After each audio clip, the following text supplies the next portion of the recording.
à venir. Voilà pourquoi, messieurs, nous nous interrogeons ce matin. Tanzanie, le président Covid sceptique John Magufuli, victime d'un assassinat scientifique. Paul est là, je me tourne vers vous. Vous avez regardé justement cette vidéo où cet homme déclare haut et fort qu'on a remis 27 millions de francs CFA à la Tanzanie. 27 millions d'euros à la Tanzanie. Et que la Tanzanie a déclaré haut et fort avec John Pombe Magufuli que, eh bien, il n'y a pas de Covid-19 sur son territoire. Alors, l'Union européenne, dans son rôle régalien d'insulte ostentatoire aux intelligences du monde, ne déroge pas la règle dans ce vidéogramme et montre bien par ce député européen que l'Europe continue de penser de façon entêtée que l'Afrique est à ses ordres. Et donc, quand il énonce les millions d'euros qui seraient donnés de façon prétendument magnanime pour aider les Africains parce qu'ils sont tellement amoureux des Africains et qu'ils veulent leur bien-être, moi je lui rappelle que ces 26 millions d'euros ne représentent absolument rien par rapport à ce que l'Afrique a fait de l'Europe contre la volonté de l'Afrique et avec le sang des Africains.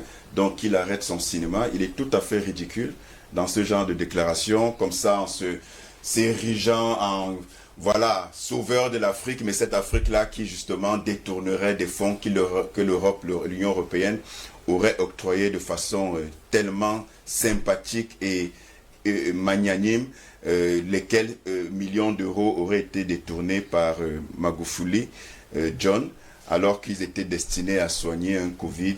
La panique, c'est chez eux. Et qu'ils ne nous imposent pas leur panique, on n'a pas besoin d'importer cette panique, et leurs injonctions. Il faut toujours se méfier quand l'Occident en général présente des allures de bénévolat vis-à-vis de l'Afrique, parce qu'il y a toujours, mais alors toujours anguille sous roche. Nous, on a une mémoire, nous, on se souvient de l'histoire, de ce qu'est en réalité la véritable et les fondements de ce qu'est l'Europe aujourd'hui et sa prospérité apparente. Et on sait très bien d'où ça vient, on sait très bien le rapport qu'ils ont eu à l'Afrique depuis la malheureuse rencontre à partir du XVe siècle. Et aujourd'hui, les actions prétendument gentilles, généreuses, honnêtement, ça n'émeut personne, en tout cas aucun véritable Africain qui connaît le fondement même de leur pensée machiavélique et l'objet toujours criminel de leurs actions aux apparences sympathiques. Donc, John Magufuli, paix à son âme, de regretter mémoire, avait fait exactement ce qu'il faut faire. En réalité, vous donnez de l'argent pour imposer qu'il soit orienté selon vos desiderata, mais ce John Magufuli, c'était un grand monsieur, parce qu'il a fait exactement ce qu'il fallait faire.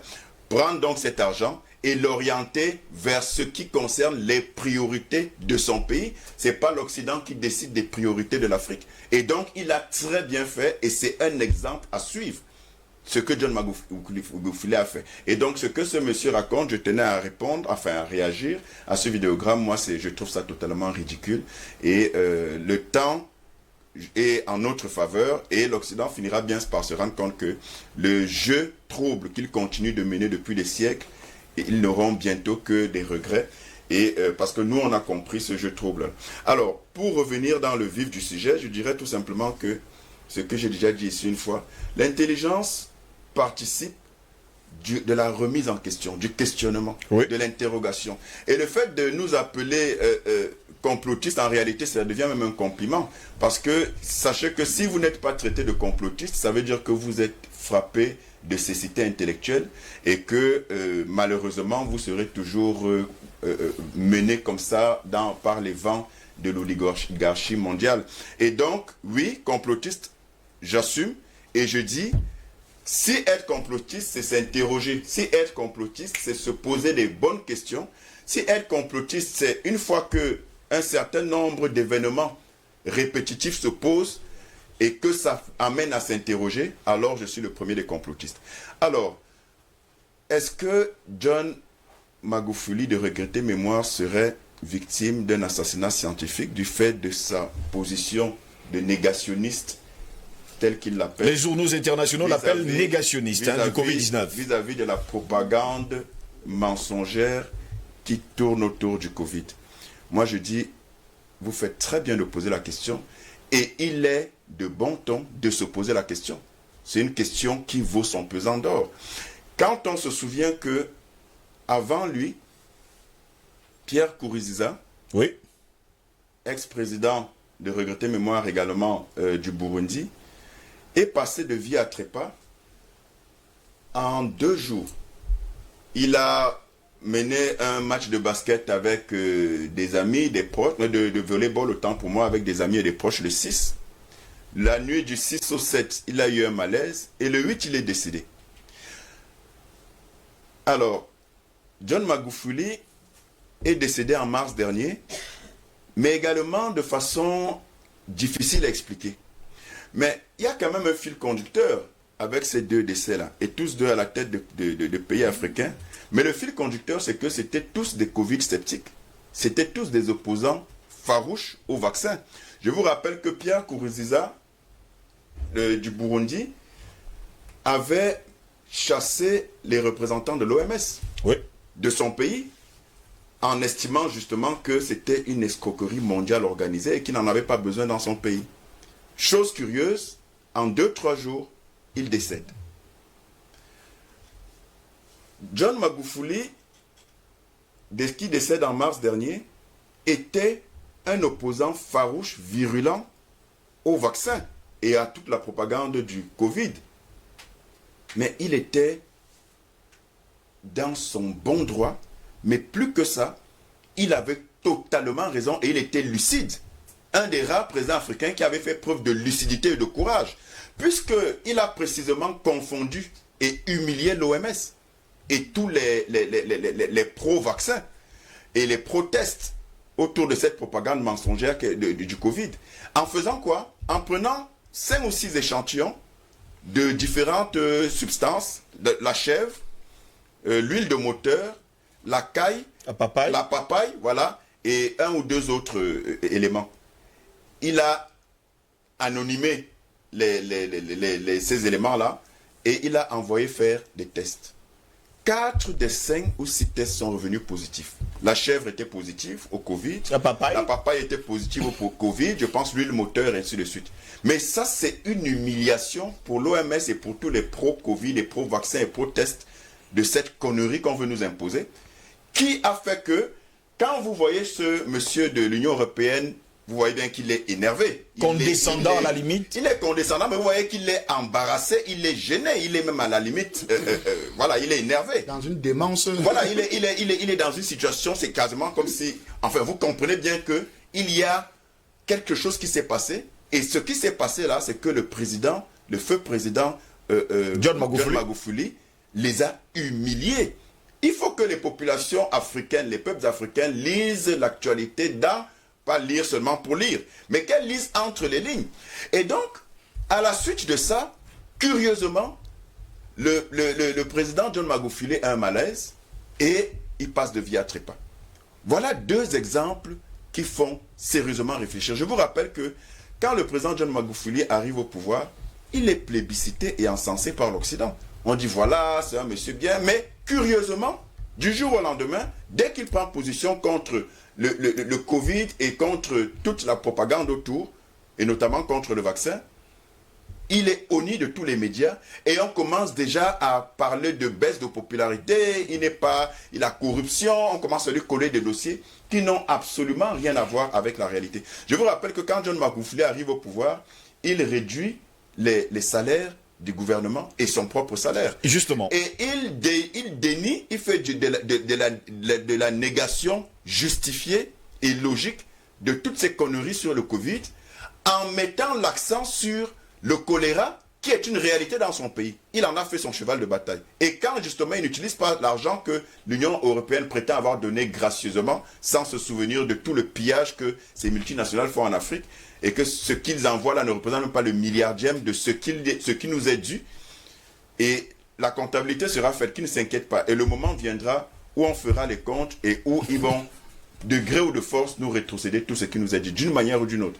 Mais il utilise donc cet argent à d'autres fins. par rapport à ses priorités.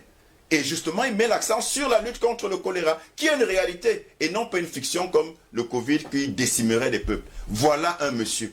Voilà ce qu'on demande à nos chefs d'État. Voilà ce que...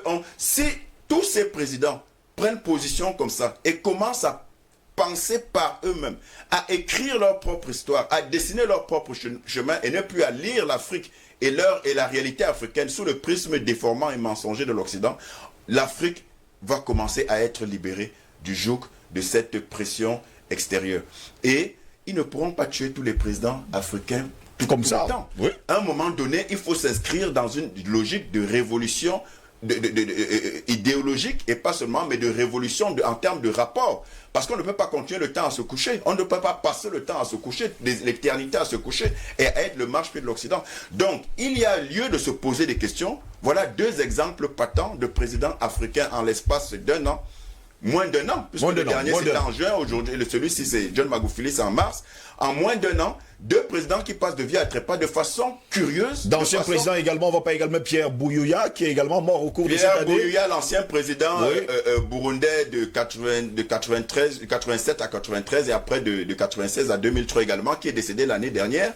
Et curieusement, on va nous dire de Covid-19. Voilà, on nous a dit qu'il est mort de Covid-19. Donc, moi, je pense que la question fait très bien d'être posée. On n'est pas là juste pour se poser des questions, parce qu'il faut rappeler que dans les questions, il y a la remise en question. Il y a des stratégies de solutions, des solutions, des stratégies qui se mettent en place. Et en réalité, se poser les bonnes questions, c'est le début de la libération. Les bonnes questions. Posons-nous les bonnes questions et apprenons à nous remettre en cause. Et je termine en disant que, en réalité, là, on parle des présidents africains qui s'opposent et qui passent de vie à trépas du fait de leur position anti-Covid. Moi, je vais être clair avec vous. Vraiment, parfois, il ne faut pas tergiverser. Je vais mettre les pieds dans le plat. Ces deux présidents ont été assassinés. Tout simplement.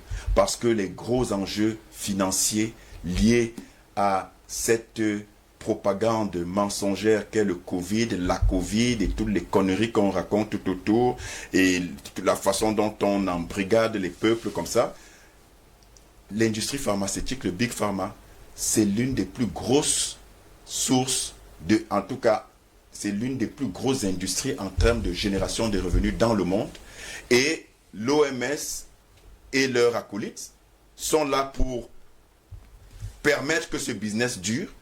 Et quand vous perdure, et quand vous mettez à l'entrave, quand vous êtes un obstacle à leur mafia, en réalité, ils n'ont d'autre solution que vous liquider. Et je termine, quand je dis je termine, c'est que là, c'est l'Afrique. Mais en réalité, le raisonnement peut aller plus loin, et doit aller plus loin, pour bien se rendre compte qu'il y a un complot contre tous ceux qui veulent nager à contre-courant de façon courageuse. Et notamment par rapport à ce Covid. Mais regardez ce qui s'est passé avec... en France, pour ne prendre que la France, avec tous ceux qui se sont ligués contre cette propagande mensongère. Le professeur Foutian, il s'est retrouvé dans un asile psychiatrique. Dans un asile psychiatrique.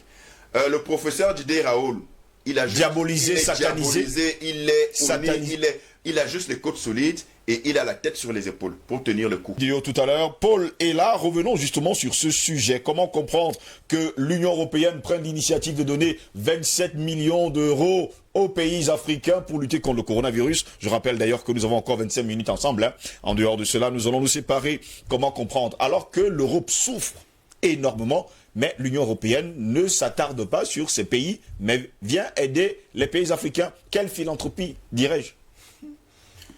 En tout cas, la philanthropie et le mensonge ne font pas bon ménage. Donc, il faut bien choisir le camp de l'Union européenne, des Occidentaux en général. Moi, j'ai dit, quand on a un minimum de mémoire, on ne peut pas continuer à se faire raconter des balivernes de magnanimité, de philanthropie, alors que précisément, chaque seconde, je dis bien chaque seconde qui passe et qui est passée depuis au moins 7 siècles aujourd'hui, a pu démontrer et continue de démontrer que l'Occident n'a jamais eu la moindre once de sympathie vis-à-vis de l'Afrique, si ce ne sont que ses intérêts, et cet Occident-là, donc, il a toujours été prêt, et l'a démontré à suffisance, qu'il a toujours été prêt à décimer s'il le fallait, à mépriser les vies humaines s'il le fallait, à bafouer ce qu'ils considèrent comme droit humain et comme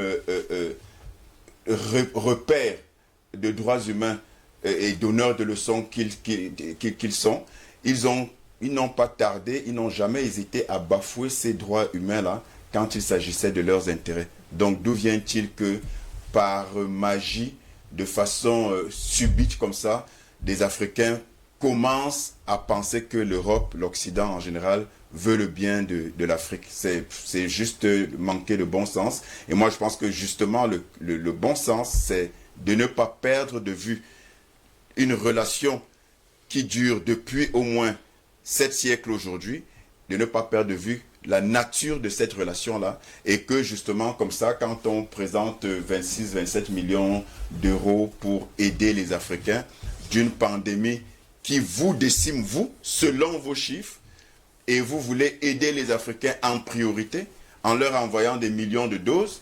D'ailleurs, vous vous souvenez que dans ma correspondance au ministre 27 millions d'euros en francs CFA, ça fait à peu près 9 milliards de francs CFA. Absolument. Oui. Dans ma correspondance au ministre de la Santé camerounais, justement, il y a une interrogation, une question que je posais. Je disais, vous faites venir 1,76 million de doses sans savoir qui sera volontaire et qui ne le sera pas. Si vous ne savez pas et vous faites déjà venir les doses, c'est assez contradictoire, parce que si vous faites déjà venir une quantité de doses bien précise, sans savoir à qui vous allez les appliquer, soit ce sera des doses en trop, qu'est-ce que vous ferez du reliquat, soit ce sera des doses insuffisantes, comment est-ce que vous satisferez la demande, d'autant plus que ceux qui vous envoient ces doses de façon magnanime et sympathique n'ont eux-mêmes pas les doses suffisantes pour vacciner leur peuple, eux qui sont... Et il faut préciser, monsieur là, qu'il s'agit des doses tropicalisées, hein. Vous savez ce que ça veut dire. Exactement. Voilà. Et donc, qu'est-ce qui prouve à la suite de AAA? Qu'est-ce qui prouve, j'ai envie de dire, posons-nous souvent aussi les vraies questions. Qu'est-ce qui prouve que ces doses qu'ils nous envoient ici sont les doses qu'ils appliquent à ceux qui sont volontaires là-bas? Donc, il vaut mieux être prudent. La prudence doit être de mise, ça ne doit pas être négociable, surtout quand, je le dis, surtout quand on convoque les faits historiques et qu'on se souvient qu'à plusieurs reprises, il y a les cas en Afrique, il y a des cas, les Américains en Inde, on a des cas historiques qui montrent bien qu'il y a eu des manœuvres comme ça pour décimer les populations et que ce qu'on prétendait être une solution globale, en réalité, avait des variables pour des peuples spécifiques. Donc faisons attention. Moi, je vais dire un truc que j'ai lu quelque part qui est très intéressant et ça sera ma conclusion. Alors, c'est quelqu'un qui l'a dit, mais je préfère lire, je peux le dire, mais je préfère lire in extenso, c'est 4 lignes. Le Covid est un vrai tueur. La personne va dans le sens apparemment de ce qui est dit. Oui. Mais c'est la suite qui est intéressante. Le Covid est un vrai tueur. Jusqu'à ce jour, il a tué la grippe, le cancer, les maladies cardiaques. Il a tué la faculté de penser, la logique et le bon sens. Il a tué la